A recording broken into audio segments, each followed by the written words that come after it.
We all know that YouTube and the gun community space is based around consumerism, and if we're not careful, we can get carried away with trying to keep up with the latest Gucci GunTuber and all the things he has on his rifle.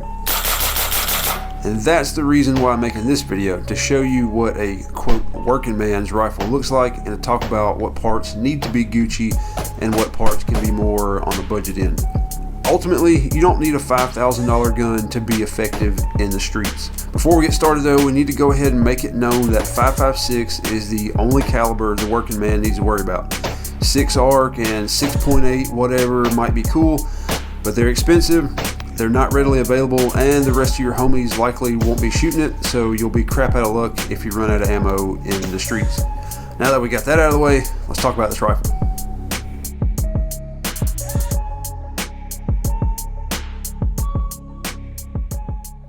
Alright, I don't know how long this is going to be. It could be short, it could take a long time, but stick with me. It's not really scripted. We're just going to let the rifle be the script, and we're going to go from one end to the other and talk about everything on here. So, to start with, the suppressor on here is a Yankee Hill Turbo K. I have the T3 on my SBR. This is a K version. It's a smaller one. I think on a rifle, like a full-size carbine like this, a K can is all you need. You're not trying to make it like whisper quiet because the bullets themselves are loud as heck. You're really just trying to cut down some flash, cut down some concussiveness on the rifle. That way, if you have to shoot it without ear pro or something like that, it's not going to kill you. It's not going to ruin your hearing. It's not going to mess up your buddies that are shooting next to you, or whatever scenario you want to picture in your mind. You know, just get a K can, throw it on there. It's not going to add a lot of weight. It's not going to add a lot of length. Especially if you put like a low pro hub mount, like I like to put on all of mine. This one also has a recessed flash hider, so the end of the muzzle is like way out here. It shoots way into that blast chamber, pulls the suppressor back toward the handguard, and kind of makes your overall package a little shorter. This one right here is close to the length of a 14.5 with like a standard attachment, because it's pulled back in. It's a 16-inch barrel, but it reduces the length by like 3/4 of an inch, so effectively it turns into somewhat of a 14.5. This suppressor only adds like an inch or two of total length over a 16-inch with like a 2-inch muzzle brake or 2-inch flash hider or something like that, so not that much on the end right there. And the best part is it's less than $500, so the working man can buy it. Moving back, we got the light right here. This is a stream light. It is the ProTac Rail Mount HLX Pro. Their naming is kind of weird, but that's the one this is. This one is, it has a lot of lumens, it has a lot of candela, importantly. Throws a long beam. You know, you've got a kind of a longer rifle, you can put a bigger light on there. It's got the 2 batteries, or the big, like 1-cell rechargeable, the long one. Whatever. You can put a bigger light on there to shine farther, get more lumens, all that sort of stuff. You don't need a Surefire. Surefire is great. I've got some on some of my rifles, but you know, for $150 you can get a stream light. It's going to work great. The tail cap, I've got the push button because the little pressure pad things, even some of the Surefire ones are kind of finicky. The stream light ones are even more finicky. Like whenever I pick the rifle up, I like to just kind of tap it just to make sure it works. And a lot of times I would tap it and it would be kind of hit and miss whether it worked or not. So I just took it off and I just used the push button on the back. It's mounted on an Arisaka mount. The Arisaka mounts are kind of expensive, like $40 for just a little bar, but they're well made. Their fit and finish is great, and it's just simple. It tucks it way down close to the rail, wherever you want to mount it. You know, just find a mount and stick it on there. The rail that it's mounted to is the ALG Defense. This is the EMR V3. Has the full Picatinny. They don't even make this anymore, unfortunately.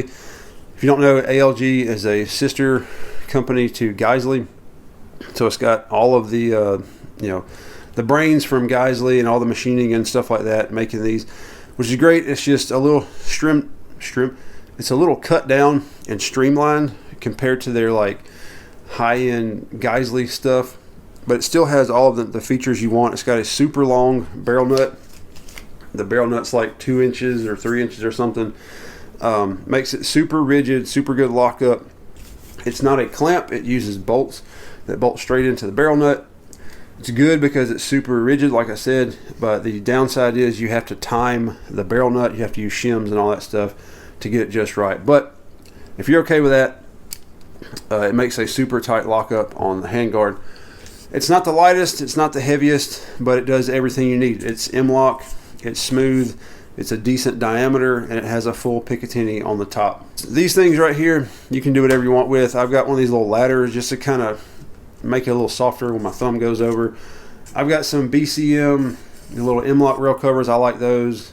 BCM hand stop, you know, any kind of hand stop works, but you don't have to get carried away with those. The barrel underneath is a Gucci part. The other things were kind of like more budget oriented. The barrel is a Gucci part. Handguard, you can kind of say needs to be, it doesn't have to be Gucci, but it just needs to be good. ALG is good. BCM, you can find them on sale a lot of times, you know, holidays and stuff like that. 150 bucks, whatever. But the barrel, this is a Daniel Defense 16-inch mid-length low profile barrel. It's got the 625 gas block, and like I said, mid-length gas. Anything over 14.5 needs to be mid-length.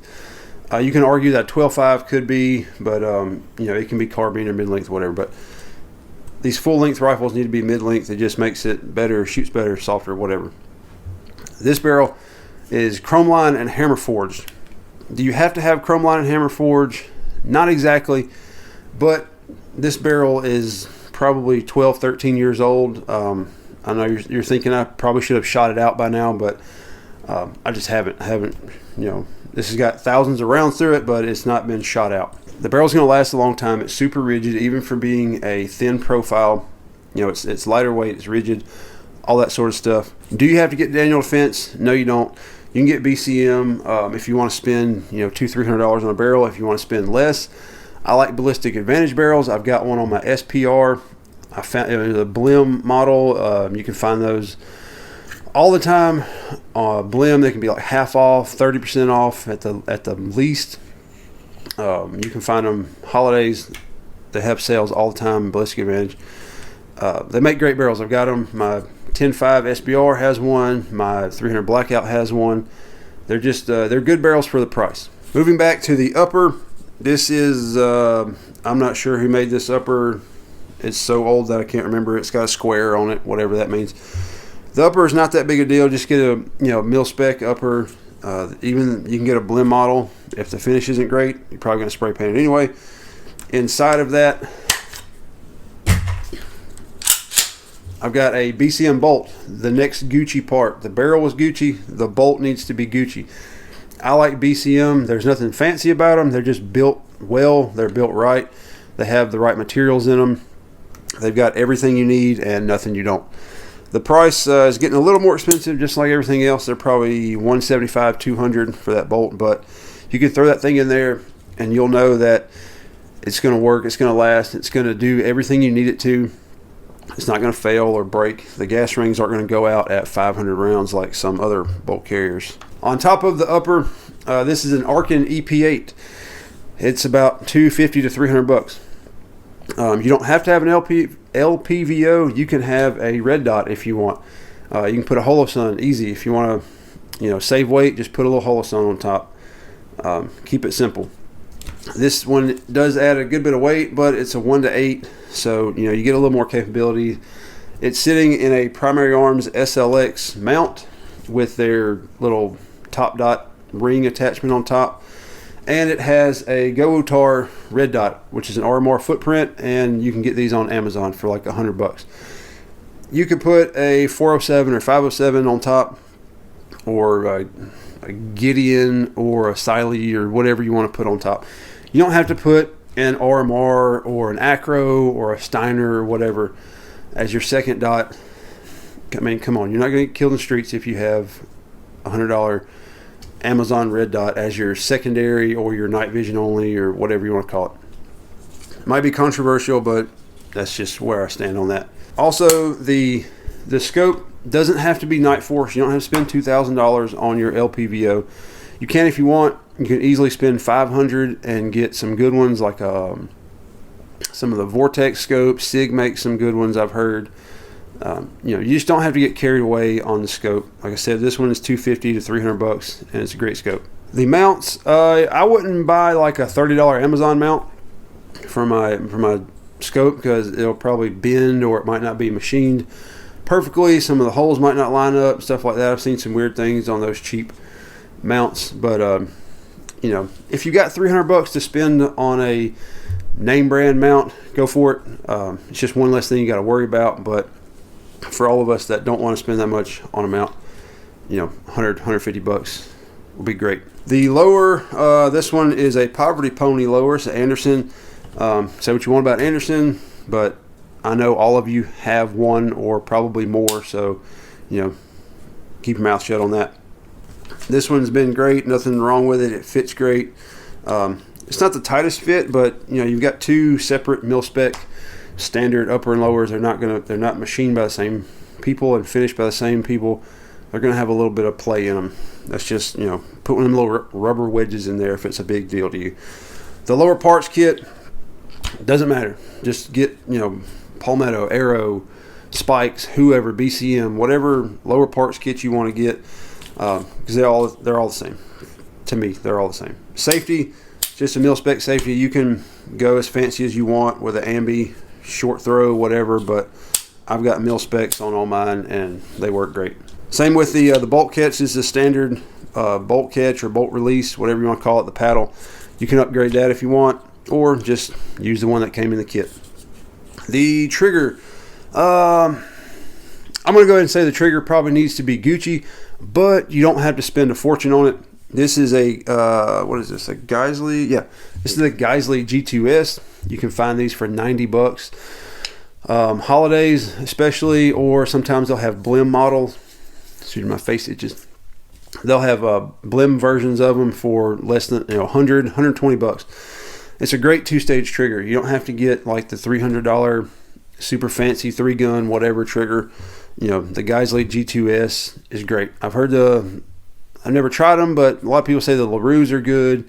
The Schmidt, I guess they're kind of maybe the same deal as the LaRue. I don't know, but you don't have to spend that much on the trigger. But you do get a good benefit by upgrading to a two-stage trigger. I like them. Just started using them maybe the past year or so, and I like them. The charging handle right here is a Radian. I guess you could say that's kind of Gucci. It's tan, it's ambi, and it's probably stronger than a mil-spec. So I like the BCM charging handles. They've always been good, whichever version you want. I've got old ones and new ones. They all work great. The Radian is good. I've got a Breek Arms charging handle in one of my guns. It's been doing pretty good. I think it'll work out great. Anyway, charging handles aren't that expensive. I mean, I guess you could get to like 100-something bucks for a Geisley, or you could spend 50, 75 bucks on a BCM or a Radian, whatever you want to do. Buffer tube, I mean, come on, just throw a buffer tube on there. It probably came with your lower parts or lower build kit, whatever. The tube, you can get crazy with it if you want, or you can just slap a standard tube on there. It's not going to break your gun by not putting a $100 tube on there. On the inside of here, I think I've got Springco spring, like a red enhanced power, because this Daniel Defense barrel is overgassed, and with a carbine spring and buffer, it shoots brass like 1 o'clock. Shoots them like straight forward almost. So I had to add something in here to kind of tame it. So I've got a stronger spring and a heavier buffer. The buffers, some of the cheap ones, they work, but they just make a lot of noise. Like the little weights rattle a lot, I've found. And if you spend a little bit more on like a kind of, I guess, a name brand or nicer buffer, it'll be a little smoother and won't make as much noise. So take that for what it's worth. The stock right here is a Magpul CTR. This has been on here from the life of the gun. This is a 12, 13-year-old gun, and it's been on here the whole time. It's sleek, it's Magpul, whatever. It's got the little locking thing, so that makes it a little more firm, rigid, whatever. That's what she said. Anyway, B5, I've got one on a rifle. I like it. I've got a Magpul, I think it's the DT, one of the newer ones, whatever, whatever flavor stock you like, just get it. You don't have to spend a lot, 50, 75 bucks. You can get a pretty cool stock. The grip right here is a Difrico Kung Fu grip. This, like, it's not going to break the bank. 20 bucks, you can have that. Probably 30, 35 if you get the grip plug, which I have to get because my hand is like, I have a lot of hand hanging down right here, so I need that little grip plug to kind of fill in that space, especially if you're like holding it with one hand and stuff. It gives you a little bit more leverage, and you can store stuff in the bottom. It gives you a soft spot to, you know, put your grip on the ground. You know, just a little rubber pad down there. You can put batteries and whatever else in there. Pretty cool. Anyway, it's not going to break the bank. 20 bucks. I do like the Magpul K2s. Same thing, 20 bucks, whatever. Just get a grip that you like. Don't get carried away with it. The sling on this side doesn't necessarily have to be Gucci, but if you do spend a little more money, you can probably get one with some cooler features. This one is a Flatline Fiber Co. In the world of slings, it's not that expensive. 60, 75 bucks, something like that. I know you can probably get like a $10 Black Hawk and throw it on there, but it's probably just going to be a strap. You're not going to be able to adjust it. It's going to be black. It's probably not going to be padded. It will hold your gun around your neck, but that's about all it's going to do. This one is padded back here. The pad is kind of tapered, so that way when you're kind of moving the gun around, the sling slides over your neck and your gear pretty well. If you've got one that's not tapered, the edges can kind of hang as it comes around, and whenever you're moving the rifle, you just feel it kind of catch and pull, and it just bothers you. It makes, you know, anything to take your mind off of, you know, shooting and doing that stuff, you want to get rid of. You know, you just want it to work where you don't think about it, basically. This one is an M81. This is the best camo there ever is. I'm a 90s kid. I grew up watching 90s, you know, Navy SEAL movies or whatever, and they all had M81 Woodland, best camo around. And I live in Alabama. It's green and dark shaded color 75% of the year, and this works great. Also, this one is the new sling, the Quaila. I don't know how to pronounce it, but it's got their new little 3D printed slider thing right here. It works great because you can like grab it any way you grab it, it's going to work. You can pull this, you can pinch it and pull it. You can grab the whole thing, you know, like gross movements, pull it, push it, whatever. It's going to work. It's great. Get some QDs. I like QDs just because, I don't know, you can take them on and off easy. If you want to swap it on another gun, it's easy to do. A lot of people are going to like paracord loops. 1350 Millworks makes some pretty cool, like I think he calls them Smith loops. They just wrap around whatever you want it to on the gun. Makes it quiet, makes it simple. Also, 1350 Millworks on the back right here. I can't remember what the acronym, I'll put it on the screen. Whatever the acronym for this little sling retention thing is, it's a bungee that goes around, and it's got a little clip right here to close it. It's pretty cool. This one's OD. The bungee is OD, and the little tab right here, M81, makes a perfect match to the M81 Flatline Fiber Sling. Great combo. So I think that's pretty much got it covered on all the major stuff.